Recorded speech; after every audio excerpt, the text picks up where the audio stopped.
할렐루야.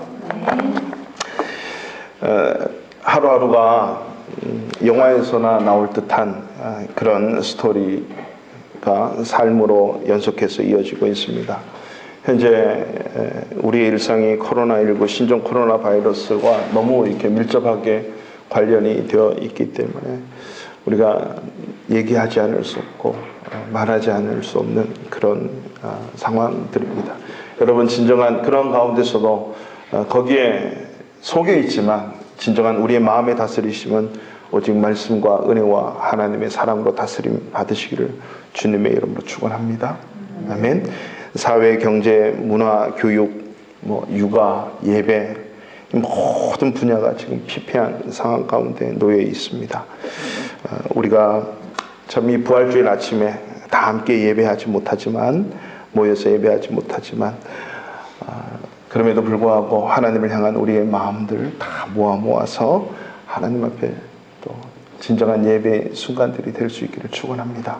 우리 부활 아침인데 서로 보이지 않지만 전파를 타고 또 예배하는 혼자 또 우리 가족끼리 자녀들끼리 그렇게 선포하겠습니다. 오늘 이 앞에 보이죠?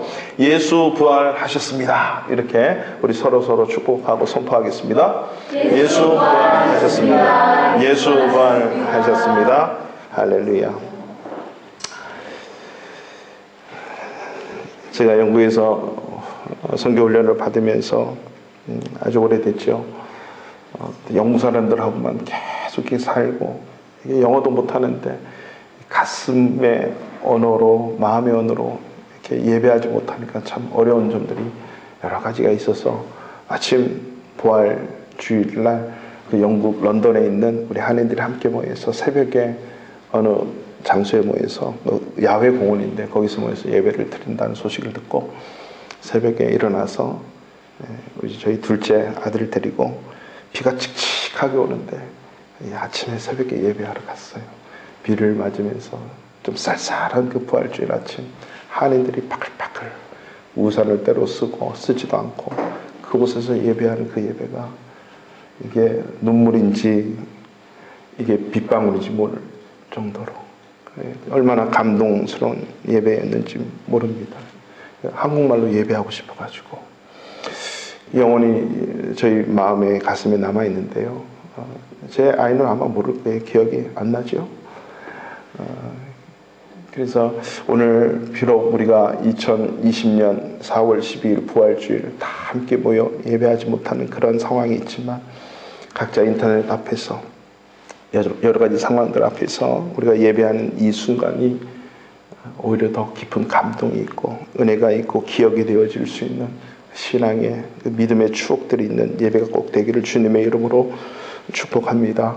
오늘 함께 다 모여서 예배하지 못하지만 우리의 형편과 처지와 상황을 아시는 하나님께서 귀한 은혜 우리 모두 각자에게 허락해 주실 줄로 믿습니다. 아멘. 할렐루야. 오늘 이 본문의 말씀은 예수님께서 십자가의 고난과 죽이심을 당하시고 3일째 되는 오늘 주일 새벽에 부활을 하십니다. 그 부활하신 이후에 예수님께서는 40일 동안 이 세상에 계셨어요. 40일 동안 이 세상에 계시면서 오늘 사도행전 1장 초반에도 보면 40일 동안 무슨 일을 하시냐면 많은 사람들에게 나타나셨어요. 부활의 몸을 가지고. 그리고 하신 일이 뭐냐? 하나님 나라의 일을 전파하신 거예요. 그리고 40일째 되는 날 예수님이 승천하시게 됩니다. 그 승천하시면서 주님이 제자들에게 그리고 자기의 승천 모습을 보는 모든 자들에게 얘기하죠. 예루살렘 떠나지 말고 내가 보내주기로 약속한 성령을 기다리면서 기도해라. 그래서 그 승천하시고 난 이후에 제자들을 비롯해서 약 120여 명의 이 무리들이 마가요한 다락방에 모여가지고 기도하기 시작해요. 그리고 10일 후에 오순절날 성령이 강림하는 초림하는 그 놀라운 은혜의 감동들이 펼쳐지게 됩니다. 자, 기도하려고 모여있는 그때 10일 되기 전에 오늘 이 본문에서 모인 무리의 수가 120여 명이나 되더라.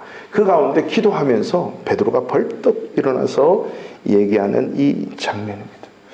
자, 여러분, 이 베드로는 우리가 잘 알고 있듯이 이번 고난주간에 특별 새벽기도 하면서 말씀을 다 묵상하셨겠지만, 이 베드로는 정말 호언장담의 일가견이 있고, 자기가 12 제자들보다도 더 크게 정확하게 예수님께 결단했던 그런 제자였습니다.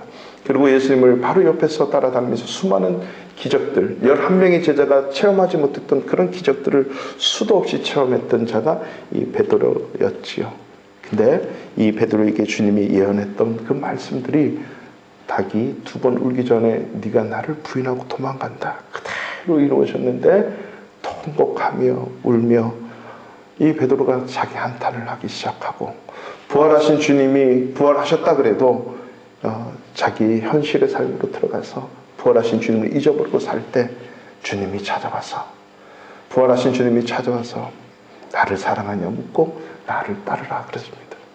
그리고 오늘 부활하신 주님을 확실히 믿고 또 만나고 그리고 승천하신 이후에 그 말씀에 순종해서 함께 모여 기도하다가 갑자기 일어나서 이 베드로가 오늘 이 본문의 말씀을 쭉 끌어가는 이제 주된 인물로 우리가 본문을 통해 볼 수 있습니다. 부활하신 주님을 만난 이 베드로는 이제 이 순간부터 그동안 그렇게 허무맹랑하게 호언장담했던 실패 많고 연약하고 나약했던 베드로의 모습이 아니라 우리가 상상할 수 없을 정도로, 얼마나 상상할 수 없을 정도로 하면 저게 원래 학문도 없는, 배우지도 못하고 제가 연약했고 자기 스승도 버리고 도망갔던 그런 연약한 베드로가 어떻게 저렇게 각오할 만한 생명 걸고 그 예수께서 증거하신 그 말씀을 증거하는 삶으로 변화될 수 있는가. 그리고 그 성경의 역사를 쭉 써내려가고 우리 기독교 역사에 아주 수많은 일들을 남겼던 사도였습니다. 자, 오늘 이 베드로의 모습을 통해서, 오늘 본문의 말씀을 통해서 우리는요, 부활의 주님을 만난 자들의 삶의 변화는 어떻게 일어나는가, 부활의 주님을 만난 자들의 삶의 변화, 이게 뭔가 오늘 2가지 말씀을 통해서 우리가 보기를 원합니다. 첫 번째는요, 성경의 말씀이 모든 삶의 순간순간 생각나게 해서 말씀에 지배받는 삶이라고 하는 거죠. 부활의 주님을 만난 자들의 삶은 이 말씀을 떠나서 살 수 없다는 겁니다. 그래서 그 말씀이 그 삶을 지배하게 돼 있고 그 말씀에 지배받게 돼 있다라고 하는 것입니다. 16절 말씀 보실까요? 16절. 형제들아, 성령이 다윗의 입을 통하여 예수 잡는 자들의 길잡이가 된 유다를 가리켜 미리 말씀하신 성경이 응하였으니. 자, 미리 예언하신 말씀, 성경이 응했다, 성경이 이루어졌다라고 하는 거죠. 유다가 했던 그 모든 일들이 그냥 우연하게 일어난 것이 아니라 미리 하나님께서 구약에 말씀하신 그 예언의 말씀이 쭉쭉 이루어졌다는 거죠. 그것이 20절 보세요. 시편에 기록하였으되. 자, 베드로는 유대인이에요. 유대인으로서 종교 지도자들이 세워놓은 모든 그런 삶의 규범들 말씀을 그냥 따라 섬겼는데 3년 동안 예수님을 따라다니면서 그가 배웠고 그가 깨달았고 알았던 그것, 그게 뭐예요? 예수님도 이 세상에 오셔서 구약의 말씀을 그대로 이루어내시더라. 그러면 자기도 바로 이 말씀을 이루어내는 삶으로 내 평생 살아가야겠다. 이것이 부활하신 주님을 만난 이후에 그냥 말씀이 자연스럽게 자기 인생을 모든 순간에 지배하고 다스리는 거예요. 예수님께서 예루살렘을 떠나지 말고 기도하며 기다려라, 그 말씀 앞에 기도하다가 이런 말씀들이 막 생각나는 거예요. 그리고 12명이 채워져야 되는 자기의 사도 1명이 비었잖아요. 이걸 어떻게 해야 될 것인가? 12명을 채워야겠다. 이런 지혜 또한 하나님으로부터 얻게 되는 것이죠. 부활의 주님을 만난 이 베드로의 삶은 온통 말씀이 모든 것을 지배하고 이끌어가는 인생입니다. 시편에 기록된 말씀을 보세요. 20절. 그의 거처를 황폐하게 하시며 거기 거하는 자가 없게 하소서 하였고 또 일렀으되 그의 직분을 타인이 취하게 하소서. 가룟 유다의 그 직분을 타인이 취했잖아요. 이 말씀에 의거해서 우리가 한 사람, 자기의 직무를 버리고 제 것으로 간 유다가 없는데 이 자리를 채워야 될 한 사람이 필요하다. 이런 지혜도 생기고 이런 마음도 하나님이 주시는 거죠. 그러니까 구약의 성경 말씀들이 마구 생각나고 삶의 현실과 내가 처해 있는 이 현실에서 이 말씀이 마구마구 연결이 되는 거예요. 뭐가 부족하고 뭘 이루어야 되는지 부활의 주님을 만난 자들은 삶의 모든 곳에 이것이 막 살아나요. 생겨나요. 이게 진짜 부활의 주님을 만난 자들의 삶이에요. 그래서 부활의 주님을 만난 자들은요, 기도하다가 뭐가 필요하고 뭐가 있어야 되는 이런 지혜도 하나님이 다 주신다는 거죠. 그렇기 때문에 우리는 이 부활의 주님을 만난 자로서 날마다 이 말씀이 나를 이끌고 말씀이 나를 지배하도록, 코로나가 우리의 삶을 지배하고 이끌 때는 두렵고 걱정, 의심 많고 묶여버린 삶들이 얼마나 많이 있습니까?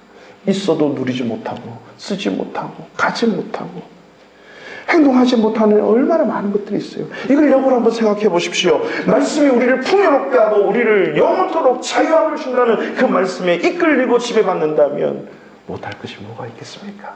가지 못할 것이 뭐가 있고 하지 못할 일이 뭐가 있고 못 고칠 질병 뭐가 있고 안 되는 것이 뭐가 있겠습니까? 이 말씀에 지배받는 놀라운 은혜가 있기를 주님의 이름으로 축원합니다.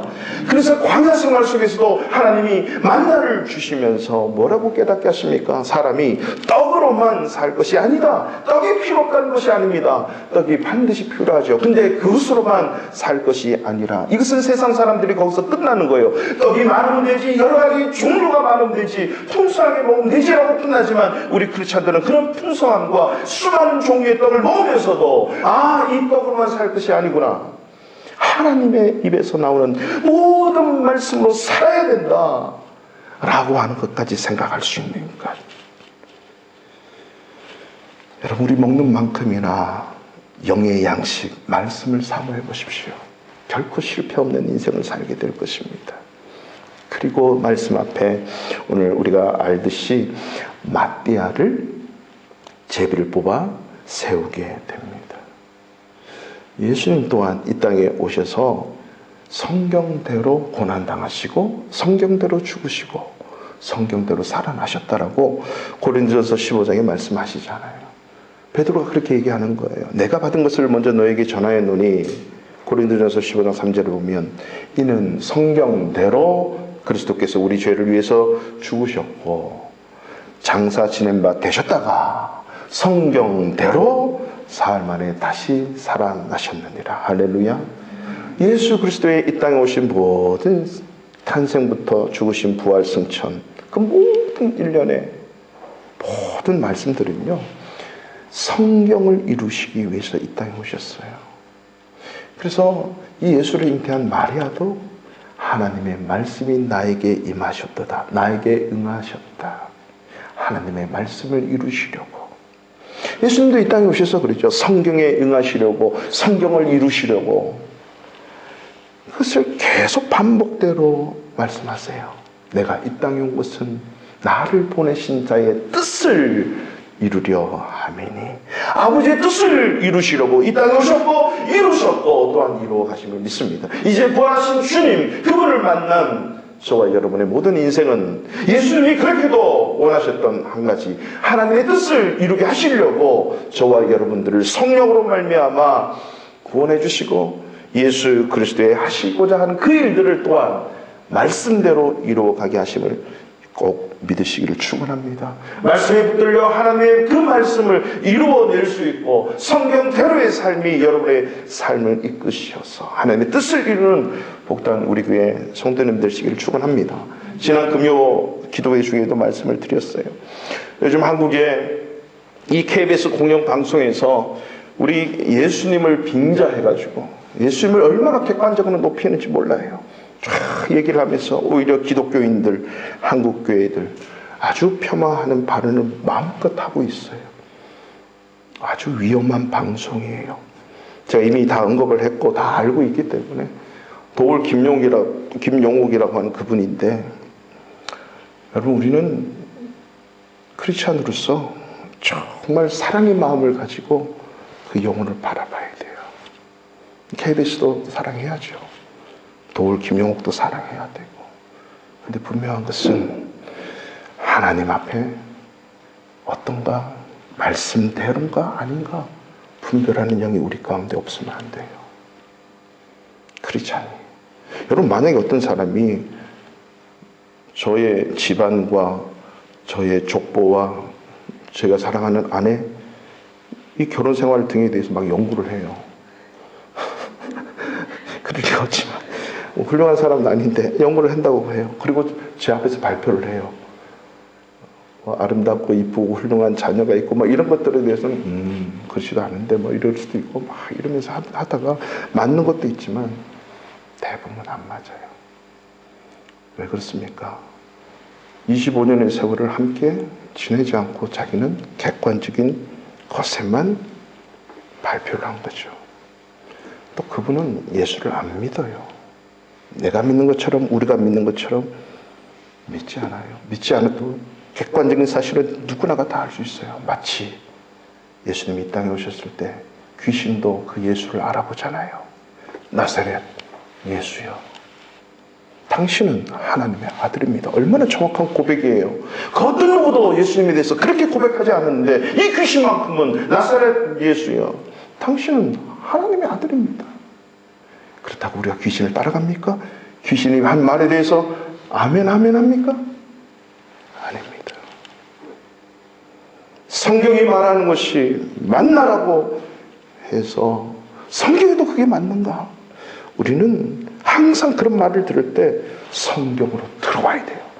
성경 앞에 머물러서 성경대로인가 성경대로가 아닌가 우리는 겸손하게 말씀 앞에 머물러야 됩니다. 세상 사람들이 아무리 성경에 대해서 말씀에 대해서 이렇다 저렇다 말한다 해도 서로 그 말씀이 맞다 해도 믿으면 안 되고 말씀 앞으로 다가와야 돼요. 적그리스도 이단의 특징은 하나가 달라요. 다 맞는 것 같아요.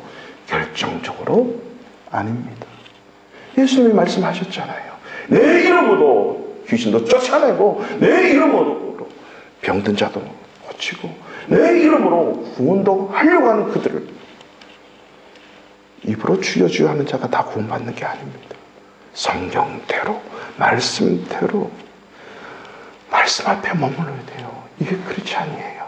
수요 예배 때도 우리가 신앙 고백 사도신경을 우리가 말씀을 보고 있는데 이 사도신경에서 고백하는 그 내용, 믿는 내용을 믿는가? 이 질문 앞에 대답하지 못하면 아직까지는 진정한 크리스찬이 아니고 진정한 크리스찬으로 가는 그 경로에 서 있는 거죠. 이게 중요한 겁니다. 성경 말씀이 모든 것의 유일한 기준이 되어야 됩니다. 성경대로. 그렇게 종교개혁자들이 외쳤던 하나가 뭡니까? 오직 성경으로 돌아가는 거죠.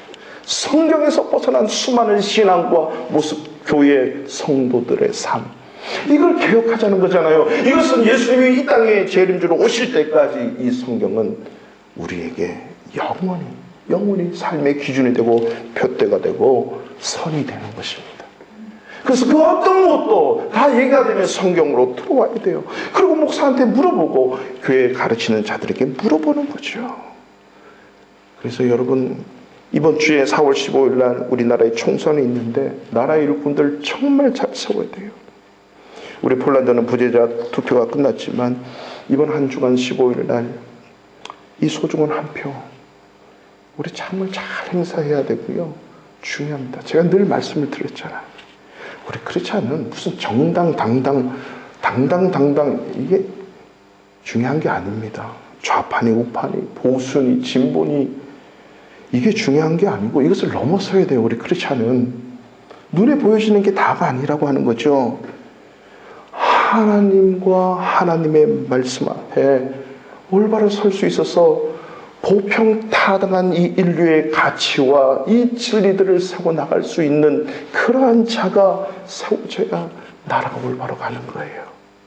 하나님과 하나님 말씀 앞에 정면으로 도전하거나 거역하는 그런 일들은 잊어서는 안 돼요.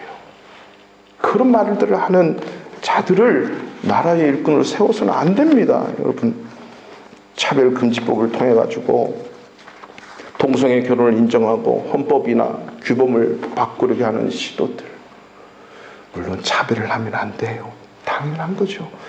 야고보서에서도 하나님은 사람을 차별하지 않는다 그랬어요.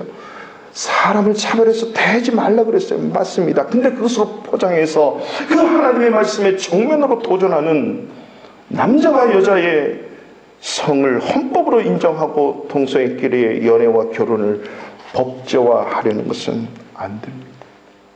지금까지 인류의 역사 속에서 보편타당한 진리의 가치를 무너뜨리는 행위들은 다 역사 속으로 사그라졌습니다. 자유민주주의의 가치가 이 세상에서 가장 성격적인 가치임을 수백 년을 통해서 지금 증명이 되었잖아요.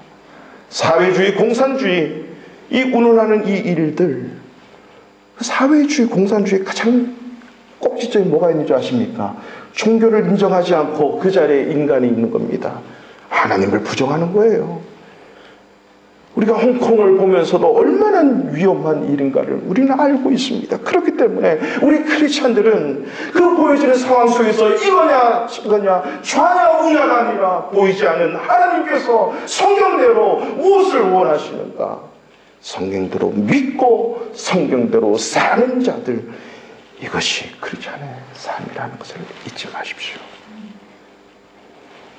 그렇기 때문에 성경을 우리가 똑바로 알아야 돼요. 성경을 모르면, 성경을 아는 믿지 않는 사람들이 얘기하면 다 넘어가는 거죠. 잊지 마십시오. 우리 크리스찬들은요, 성경이라는 안경을 쓰고 상대방을 보고 공부도 하고 결혼도 하고 직장도 가고 사업도, 그리고 모든 상황 속에서 성경을 봐야 돼요.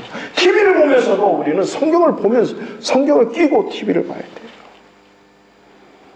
모든 순간에 성경의 시각과 관점으로 볼 수 있어야 무엇을 어떻게 할지가 성경대로, 오늘 베드로처럼 성경이 원하는 대로, 하나님이 원하시는 대로 그 일을 모든 삶 속에서 이뤄낼 수 있는 것입니다. 내 가정도, 내 자녀들도, 내 아내도, 내 남편도, 내 직장도, 내 사업장도, 모든 삶의 순간순간에 성경을 끼고 성경대로 살아낼 수 있기를 축원합니다. 자녀들에게도 가르쳐야 돼요. 성경적인 시각과 관점으로 성경적인 삶을 살아낼 수 있도록, 차자손손 이루어져 갈 수 있도록 우리 바르샤바 하나님교회 성도님들 성경 말씀이라는 안경을 다 쓸 수 있어서 성경대로의 삶을 이뤄내는 복된 부활의 주님을 만난 자들 되시기를 축원합니다. 둘째로, 부활의 주님을 만난 자는요, 그 예수 그리스도의 부활하심을 증거하는 자의 삶을 살아갈 수 있다는 거죠. 자, 우리 22절 말씀 한번 다 같이 읽어보겠습니다. 22절입니다. 시작. 항상 우리와 함께 있는 사람 중에 나를 세워 우리와 더불어 예수께서 부활하심을 증언한 사람이 되게 하여야 하노라. 아멘.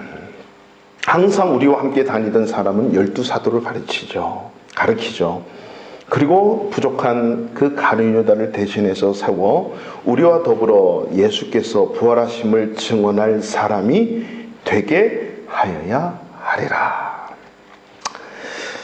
지금 결국 마띠아라는 이 두 명 중에 이제 요셉과 마띠아가 이렇게 올라와서 그 선출하는 방법도 아주 성경적으로 구약에서 마치 때 제사장들이 했던 그 행위처럼 제비를 뽑습니다. 하나님께 기도하고, 어떻게 기도합니까? 24절에 보면 기도하여 이르되 뭇 사람의 마음을 아시는 주여. 우리가 모든 상황 속에서 선택할 때 이렇게 기도하십시오. 뭇 사람의 마음을 아시는 주여, 이 두 사람 중에 누가 주님께 택하신 바가 되어 봉사와 사도의 직무를 대신할 자인지를 보여주십시오 라고. 그러면 주님이 기도 중에, 말씀 중에 반드시 보여줘요. 진리의 문제가 아닙니다. 두 분 다 훌륭한 자예요. 그렇지만 할 역할이 다를 뿐이에요. 아내가 있듯이, 남편이 있듯이, 부모가 있고 자녀가 있듯이 각자의 역할이 있잖아요. 그 역할이 있듯이 하나님은 누가 12사도 돼야 되고 안 돼야 되고 네가 덜 중요하고 더 중요하고 이런 개념이 아니라고 하는 거죠. 각자의 역할에 맞는 일, 이게 다 있다는 겁니다. 그래서 두 명 중에 마띠아를 선출을 하게 됩니다. 그 마띠아가 해야 될 일이 뭐냐면 25절에 보세요. 지금 베드로가 22절에는 예수께서 부활하심을 증언할 사람이 누구죠? 이 12사도 중에 한 명이 되어야 되는데 25절은 이렇게 얘기합니다. 주님께 택하신 바 되어 봉사와 사도의 직무. 잘 분명하죠? 이 사도가 부활하심을 증언하면서 감당해야 될 게 뭐냐면 봉사라고 하는 거예요. 여기서 봉사는 내가 아닌 다른 사람을 섬기는 거예요. 교회를 섬기고 가정을 섬기고 이웃을 섬기고 세상을 섬기는 것. 이게 봉사예요. 소외되고 어려운 자들을 섬기는 거예요. 신명기에도 모세가 그럽니다. 가난한 자는 항상 있을 거다. 예수님도 얘기하시죠. 가난한 자는 항상 너희와 함께 있을 거예요. 그게 무슨 얘기냐면 사각지대를 얘기하는 거예요. 미처 나라에서 보지도 못하고 우리가 잘 보지도 못하고 깨닫지도 못하고 또 도울 수 없는 손에 미치지 않는 사각지대 많잖아요. 우리가 이런 일들을 감당해내는 자가 정말 부활하심을 증거하는 자의 삶의 태도예요.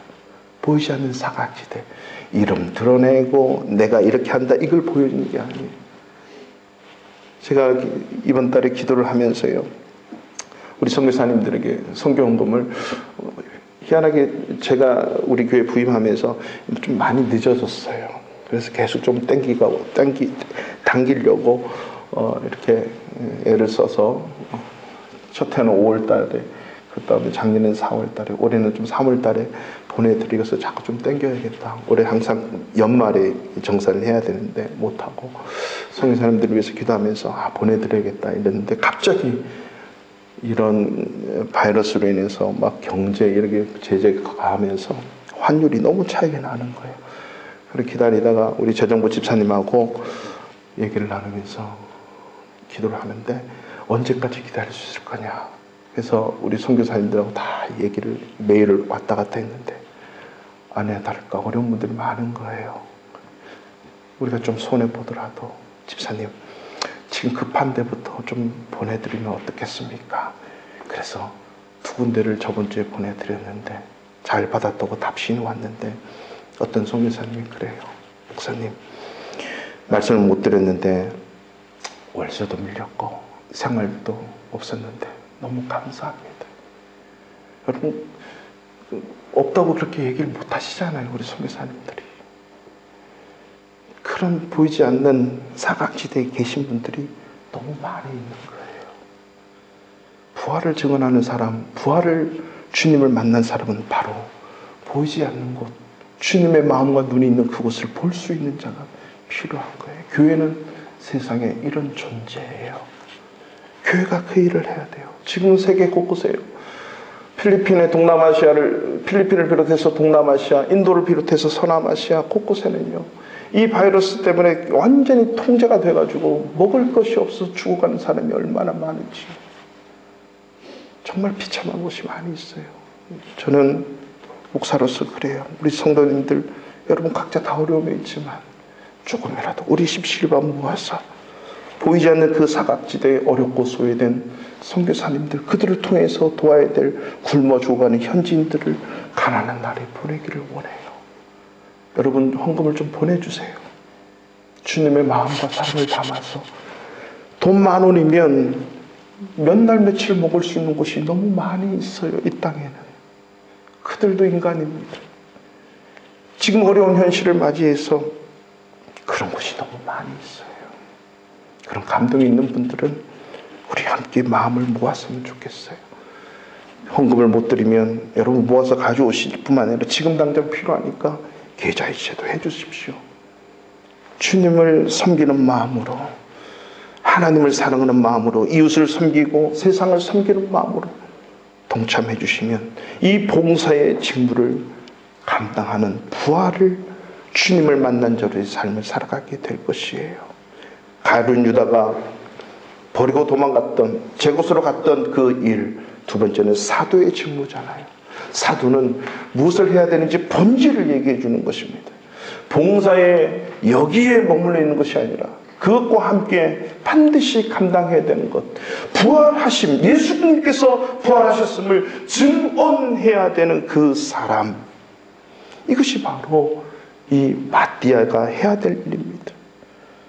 가룟 유다의 빈자리를 마띠아가 채우는데, 오늘날 저와 여러분들이, 예수 믿는 저와 여러분, 우리 크리스찬들이 바로 이 가룟 유다가 버리고 도망갔던 그 일, 마띠아처럼 채워야 함을 믿으시기 바랍니다. 그렇게 쓰임 받을 수 있기를 축원합니다. 내가 안 해도 가룟 유다처럼, 아니 그게 아닙니다. 내가 안 하고 가룟 유다처럼 가버려도요, 그렇게 가도 하나님은 다 채워서 사용하세요. 하나님은 다 이룰 수 있는 분이에요. 어떤 누구라도 하나님 손에 들려지기만 한다면 그 일을 감당하고 쓰임받을 수 있다는 사실을 잊지 마십시오. 그렇기 때문에 주님 앞에 내가 살아있는 이 세상 100년의 삶 동안에 주님 앞에 붙들려서 말씀대로 쓰임받는다는 것이 은혜이고 영광이고 얼마나 축복인 줄, 이 사실을 꼭 믿음으로 받아들일 수 있기를 축원합니다. 나에게 맡겨주신 이 직분이 얼마나 감사하고 소중한지, 그렇다면 어떻게 쓰임 받을 것인가가 중요하게 나와 있다. 그것을 감당할 수 있다는 거죠. 저와 여러분, 그 자리, 그 위치에서 얼마나 가졌고 얼마나 높고 있고 없고 환경이 이렇고 저렇고가 중요한 것이 아닙니다. 지금 상황에서, 지금 이 자리에서, 이 위치에서, 이곳에서 어떻게 쓰임받고 있는가, 어떤 모양으로 쓰임받고 있고 어떻게 섬기고 있는가가 더 중요한 것입니다. 여러분, 우리가 이게 전화로 신방하고 대화를 하다 보면 코로나19 때문에 집안에 머무는 시간이 많다 보니까 먹을 것만 이렇게 축나요. 먹을 걸 많이 먹으면 이게 살이 자꾸 이렇게 찐다는 겁니다. 저도 좀 그런 경향이 있는 것 같은데, 이게 육적인 모습이요, 영적 모습에도 다 드러나요. 집에만 있고 먹기만 먹으면 이렇게 비만되잖아요. 또 못 먹으면 영양실조가 걸려요. 또 잘 먹더라도 인풋이 있으면 아웃풋을 잘하면 또 건강해져요. 저희 교회가 저 입구에서 여기까지 250m, 300m 돼요. 그걸 왔다 갔다 2번만 하면 1km가 돼요. 얼마나 좋은 우리 교회입니까? 이게 인풋이 있으면 아웃풋을 해내면 되거든요. 영적인 것도 똑같습니다. 영적인 영양실조로, 영적인 것이 채워지지 않으면 영적 영양실조가 걸려서 하나님이 계시는지 예배를 드리는지 안 드리는지 모를 수도 있어요. 근데 영적 비만은 어떤 겁니까? 내가 수많은 은혜를 받고 수많은 말씀을 받고 예배를 드리는데 이것을 아웃풋할 때가 있어야 돼요. 영적인 아웃풋, 영적으로 쏟아낼 곳이 어디입니까? 이것은 첫 번째 예배하는 일입니다. 하나님을 내 입으로 찬양하고 내가 서 있는 곳에서 기도하고 보이지 않는 그곳에 찾아가고 보는 것. 두 번째는요, 내 삶을 통해서 예수 그리스도의 부활하심을 증거하는 것, 즉 복음을 증거하는 거죠. 그것은 꼭 가서 증거하고 꼭 누구를 만나서 증거하는 것이 아니라 내 삶 속에서 기도하는 거죠. 하나님, 내 상황, 내 형편, 내 처지가 이렇습니다. 나갈 수가 없습니다. 못 견딘 상황 속에서 예수 그리스도의 부활하심을 어떻게 증거할까요? 나눌까요? 드러낼까요? 그러면 나보다 더 어려운 자들을 생각하게 하는 거고요. 그들에게 뭔가를 줄 수 있고요. 나눌 수 있고요. 내 입술로, 내 SNS로 예수 그리스도의 나심을, 복음을 증거할 수 있어요. 이번 주에 어떤 집사님이 부활절 계란을 우리가 만들지 못하니까 미리 만들어서 사진으로 보내왔어요. 얼마나 감사한지. 나누자는 거죠. 여러분, 오늘 계란 잘 삶아서 학교는 가지 못하고 또 어디 나갈 수는 없지만 직장 출근하는 우리 남편들에게 축복하고 기도하고 주십시오. 그래서 직장인에 가서 예수 그리스도의 복음을 폴란드 말로 아니면 영어로 적어서 예수 그리스도의 복음을 전해서 증거하면서 직장인들에게 나누도록 만들어 보십시오. 우리가 처해 있는 환경 속에서 다 감당할 수 있지 않겠습니까? 아웃풋이 중요합니다. 그래야 내가 삽니다. 2015년 저는 잊을 수 없는 사건이 하나 있었습니다. 세상에 처음으로 미국 땅을 밟았습니다. 뉴욕에 있는 한인교회들, 미국에 있는 여러 한인교회들이 어떤 컨퍼런스를 하는데 우리 뉴델리에 있는 한인교회 목사님들이 초청을 받아서 미국을 갔습니다. 뉴욕을 밟았는데 2015년 6월 26일입니다. 뉴욕 맨하탄의 거리를 벗어나서요. 비가 주르륵 내리는데 그 맨하탄 그 공원 있죠? 그 공원 끝에 보니까 리버사이드 처치, 리버사이드 교회가 있어요. 이게 이제 록펠러의 아들, 록펠러 주니어하고 어떤 좀 진보 성향이 있는 목사님하고 이 교회를 개척을 했습니다. 그 리버사이드 교회가 참 많은 일들을 감당했죠. 미국에 참 이렇게 사회 운동도 많이 했던 그런 교회였습니다. 사실 저는 그것만 알았지 뭐 상세하게 잘 몰랐거든요.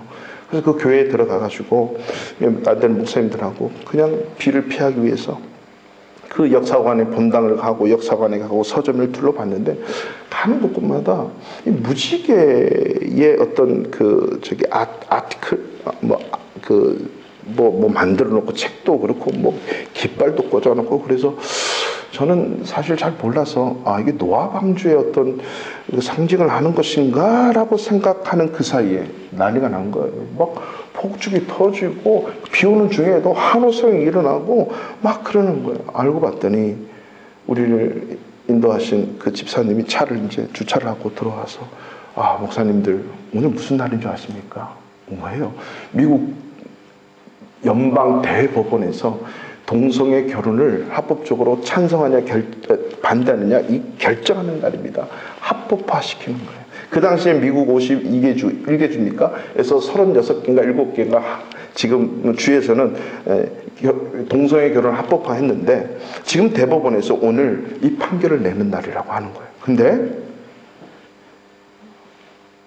9명의 대법관이 중에 4대4로 팽팽하게 있다가 오늘 마지막 결정하는 이 순간 이 한 사람이 어느 표를 던질 것이냐에 따라서 동성애 합법화 결혼이 미 연방 대법원에서 결정이 나면 전국에 이렇게 법으로 제정이 될 텐데 오늘 결정이 났는데 지금 결정이 났습니다.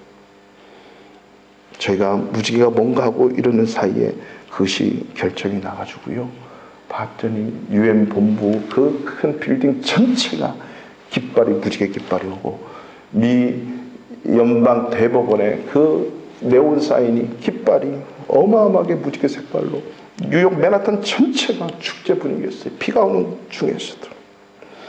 알고 봤더니 이 리버사이드 교회는요 이미 2011년에 한국 대구에 있는 동화사 진제 승려가 오고 티벳 승려들이 와서 그 교회에서 법회를 가져요. 종교는 하나다. 그 자유주의와 동성애를 찬송하는 교회였던 거죠. 곳곳마다 축제가 있어요. 근데 제 마음에 제가 말씀을 들었어요. 그 집사님으로부터.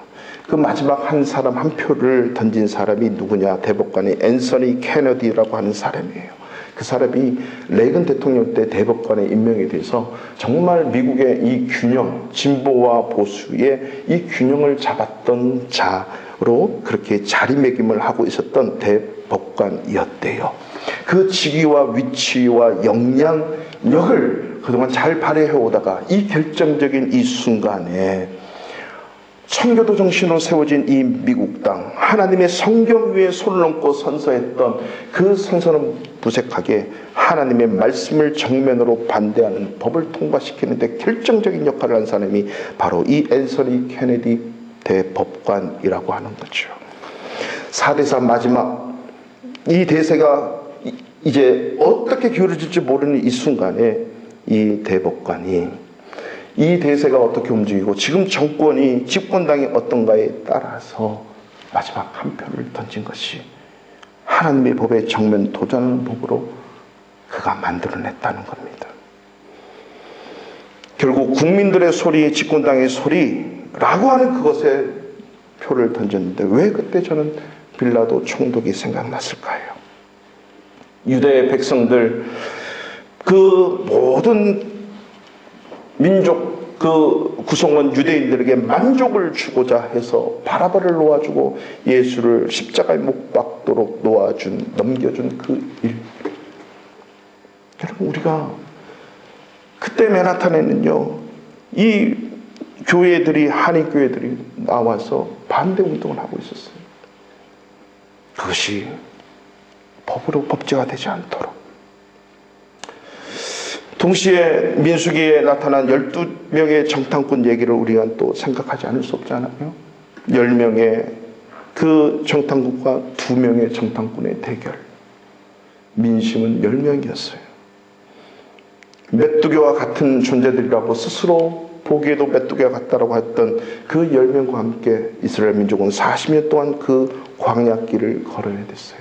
2명만이 하나님이 함께 하시면 이길 수 있습니다. 하나님이 그렇게 말씀하셨습니다 라고 외쳐도 민족이 40년 동안 광야길을 걸어갔습니다. 그래서 그곳에서 20세 이하는 모두가 다 죽임을, 20세 이하는 살아났고 20세 이상은 다 죽임을 당하고 약속의 땅에 들어가지 못하고 오직 요수아와 갈렙만이 그 약속의 땅에 들어갔지요. 우리가 지금 현재 처해 있는 이 위치와 이 직위와 이 상황 속에서 우리는 무엇을 선택할 것인가? 크리스찬으로서 예수를 믿는 자로서 부활하신 예수를 만난 자로서 여러분 우리가 무엇을 선택할 것인가? 너무 중요해요. 잘 알고 있는 아리마대 요셉은요, 사내들인 공회였지만 높은 관직이었고 자기가 그 사내들인 공회회원으로서 대제사장 그리고 장로들 그리고 바리새인들 종교 지도자들의 그 욕을 얻어먹으면서까지도 예수님의 시체를 당당하게 요구했잖아요. 당돌이 빌라도 앞에 가서 예수님의 시체를 달라고, 그리고 자기가 가진 모든 재산을 들여서 세마포를 새로 사서 예수님의 장례를 다 준비했어요. 자기가 처해 있는 이 직위와 자기가 처해 있는 그 환경 속에서 예수 그리스도를 위해서 쓰임을 받은 아리마대 요셉. 나아가서 구약에는 에스더를 보십시오. 그 이방 땅 바벨론 페르시아 땅에 붙잡혀 갔음에도 그곳에서 왕비가 되었을 때 그의 사람들이 유대인들을 다 몰아 장대에 매달아 죽이려고 했던 그 괴계 속에서 모르드게와 에스더는 하나님을 향하여 열려 있습니다. 자기 민족을 어떻게 하면 살릴 것인가? 그렇게 얘기하죠. 이때를 위함이 아닌가? 왕비가 된 것이 하나님께서 너를 왕비가 되게 한 것은 이때를 위함이 아닌가? 모든 민족 우리의 백성 하나님의 사람들을 구원해내게 하려고 하는 이때가 아닌가? 라는 그 말씀 앞에 에스더는 내가 죽으면 죽으리라 라는 믿음을 가지고 당당히 달려갑니다. 여러분 우리 크리스찬 그래야 돼요. 삶의 어떤 순간에 있어도 당당해야 돼요.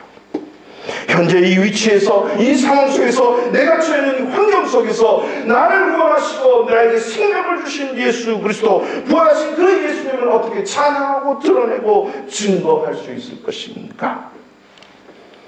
여러분이 만약 그 자리에서 주님의 이름을 찬양하고 주님의 이름으로 주님의 영광을 위해서 일하고 있다면, 주님의 영광을 위해서 공부하고 주님의 영광을 위해서 가정을 돌보고 주님의 영광을 위해서 일을 하고 있다면 감사해요.